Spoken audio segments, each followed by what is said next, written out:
Friends, Kathiawadi ચટાકામાં આપનું સ્વાગત છે.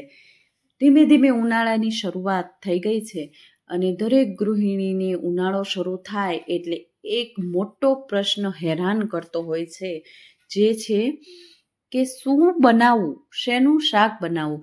ઉનાળો શરૂ થાય એટલે શાક બહુ મીઠા લાગતા નથી અને ખાવું ભાવતું નથી, તો કંઈક ચટપટું અને ટેસ્ટી ખાવા મળી જાય તો મજા આવી જાય છે. તો આજે આપણે દરેક ગૃહિણીના પજવતો પ્રશ્નનું સમાધાન એટલે કે કંઈક અલગ જ એવી રેસીપી લઈને આવ્યા છીએ. હા ફ્રેન્ડ્સ, અહીંયા આપણે ચટપટા દહીંવાળા મરચાં બનાવીશું. અને એવું નથી કે આ મરચાં મોટાને જ ભાવશે, નાનાથી માંડીને મોટા સૌ તૂટી પડશે એવા આપણા આ ચટપટા દહીંવાળા મરચાં બનવાના છે. તો રેસીપી જોવા માટે છેલ્લે સુધી વિડીયોમાં રહેજો. અને હા ફ્રેન્ડ્સ, જો મારી ચેનલ કાઠિયાવાડી ચટાકાને હજી સુધી સબસ્ક્રાઈબ નથી કરી તો સબસ્ક્રાઈબ કરી દેજો, જેથી નવી નવી રેસીપી તમારા સુધી પહોંચતી રહે. અને રેસીપી તમને ગમે તો લાઈક અને શેર ચોક્કસથી કરજો.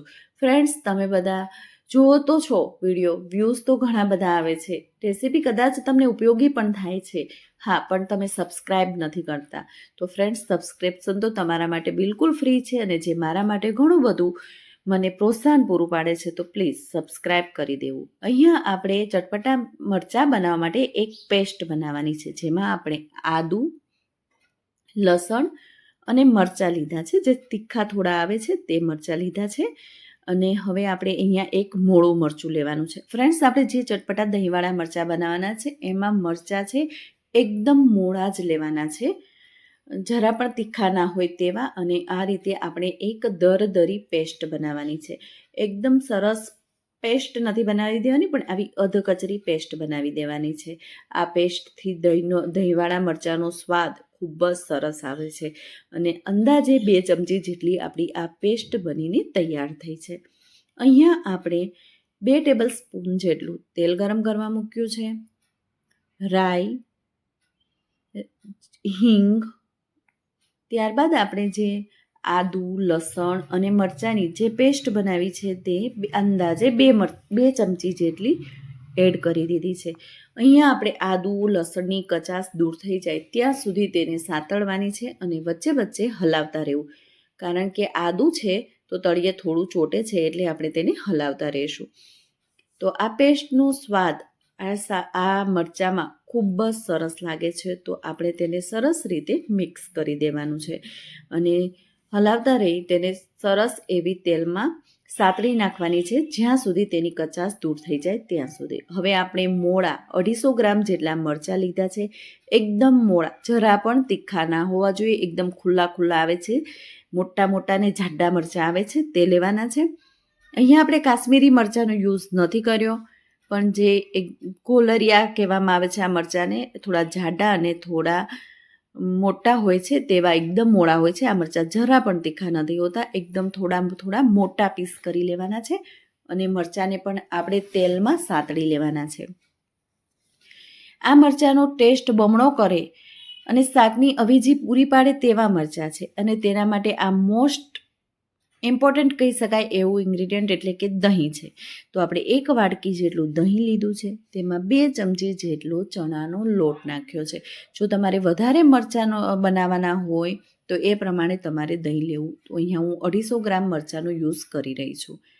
તો આ રીતે આપણે તેને સારી રીતે મિક્સ કરી દેવાનું છે. તો દહીં અને લોટ એકદમ સરસ એક પેસ્ટ જેવું બનાવી લેવાનું છે. એકદમ સરસ મિક્સ થઈ જવું જોઈએ. લોટના થોડા જરા પણ ગાંઠા ના રહે એ રીતે એકદમ જ સરસ તમે ધીમે ધીમે ચમચીથી હલાવીને કરશો એટલે સરસ મિક્સ થઈ જશે. એકદમ તમે જોવો છો કે એકદમ પેસ્ટ જેવું એકદમ ગાઢું એવું થઈ ગયું છે. તો આ રીતે આપણે તેની એક પેસ્ટ બનાવીને તેને સાઈડમાં મૂકી દેવાની છે. દહીં બહુ ખાટું નહીં, બહુ મોડું નહીં એવું લેવાનું છે. અને અહીંયા આપણે 1 વાટકી દહીંનો યુઝ કર્યો હતો, તો અહીંયા આપણે 1 વાટકી છાશનો યુઝ કર્યો છે. તો આ રીતે આપણે બંનેને સાઈડમાં રાખ્યું છે. આપણા મરચાંને થોડા આપણે મિક્સ કરી દઈએ. તો આપણા મરચાં એકદમ સરસ નરમ થઈ ગયા છે. આપણે જે પેસ્ટ નાખી હતી તેની સાથે સાથે મરચાં પણ સરસ સતળાઈ ગયા છે અને એકદમ થોડા નરમ થઈ ગયા હોય તેવા લાગે છે. તો આપણે તેલમાં આને થવા દેવાના છે. મરચાંને જે પેસ્ટ નાખી હતી તેને તેલમાં જ આપણે ચડવા દેવાનું છે અને તેલમાં ચડી જાય, એકદમ નરમ જેવા મરચાં થઈ જાય ત્યારબાદ એકદમ ઝીણું ઝીણું સમારીને એક ટામેટું એડ કરવાનું છે. તો આ રીતે આપણે મિક્સ કરી દઈશું. ટામેટું પણ નાખ્યા પછી ટામેટું પણ આપણે સરસ એવું ચડવા દેવાનું છે. ત્યારબાદ આપણે થોડા મસાલા એડ કરી દઈએ, થોડી હળદર નાખી દઈએ, ત્યારબાદ આપણે સ્વાદ પ્રમાણે મીઠું એડ કરી દઈએ. મિક્સ કરી દેવાનું છે અને સારી રીતે પાછું તેને થવા દઈશું. ટામેટું એકદમ સરસ ઓગળી જાય એટલે કે ચડી જાય ત્યાં સુધી આપણે તેને કૂક થવા દેવાનું છે. આ મરચાંની સ્કિન થોડી જાડી હોય છે એટલે થોડું એને આપણે તેલમાં થવા દેવાના છે કે એકદમ નરમ બની જાય ત્યાં સુધી.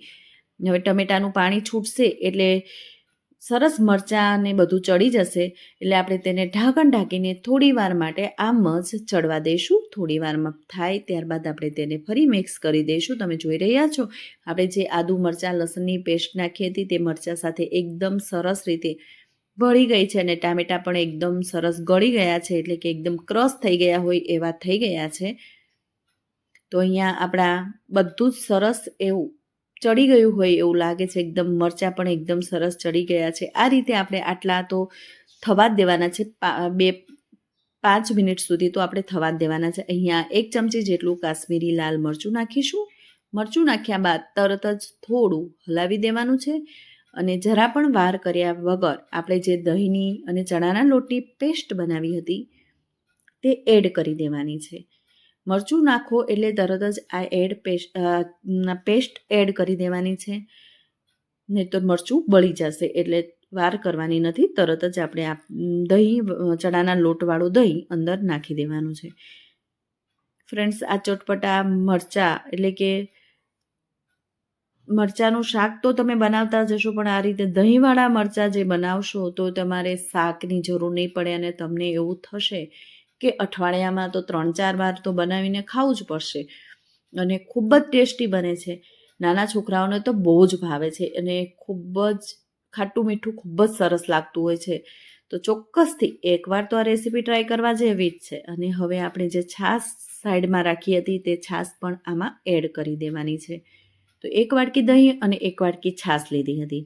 ધીમે ધીમે આપણે બધી જ છાશ આમાં એડ કરી દેવાની છે. હવે ચણાનો લોટ છે એ આપણે કાચો લીધો છે તો આપણે તેને કૂક થવા દેવો પડશે, એટલા માટે જ આપણે છાશ નાખી છે. તો હવે આપણે છાશ નાખીને થોડી વાર માટે તેને થવા દેવાનું છે. આપણું આ ચટપટા દહીંવાળું મરચાંનું શાક રેડી થતાં બહુ વાર પણ નથી લાગતી અને ખરેખર ઉનાળામાં જ્યારે શાક ન ભાવવાના જે રીઝન હોય છે તેને દૂર કરી શકાય એવું એકદમ ટેસ્ટી એવું આપણું આ ચટપટું મરચાંનું શાક બનવાનું છે. ફ્રેન્ડ્સ, તમારે આ સમયે જો તમને થોડું મીઠું ભાવતું હોય તો તમે થોડું ખાંડ કે ગોળ પણ ઉમેરી શકો છો, પણ આ રીતે હું તો કશું ઉમેરવાની નથી. આ રીતે એકદમ ખાટું અને એકદમ ટેસ્ટી એવું ચણાના લોટ સાથે દહીં મિક્સ કરીને બનાવેલું મરચાંનું શાક ખૂબ ટેસ્ટી લાગે છે. એકદમ શાક ઠીક થઈ જાય ત્યારબાદ આપણે થોડું ધાણા જીરું એડ કરી દેવાનું છે. તો તમે જોઈ રહ્યા છો ફ્રેન્ડ્સ, એકદમ ઘટ એવું થઈ ગયું છે, ગ્રેવી જેવું, અને ખૂબ જ સરસ લાગી રહ્યું છે. જેવું દેખાઈ રહ્યું છે એવું ખાવામાં પણ ખૂબ જ ટેસ્ટી છે. ખરેખર ફ્રેન્ડ્સ, શાકની અવેજી તો પૂરી પાડશે જ એવું ટેસ્ટી આ શાક બનવાનું છે. ઉપર થોડા ધાણા એડ કરી દઈશું.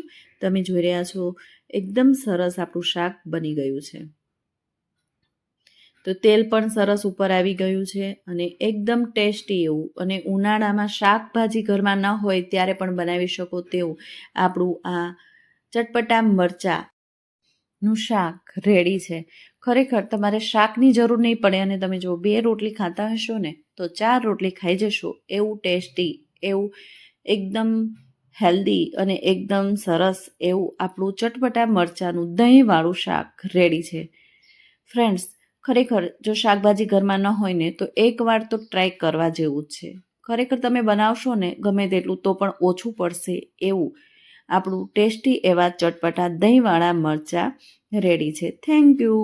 મળીએ નેક્સ્ટ રેસીપી સાથે. Bye bye.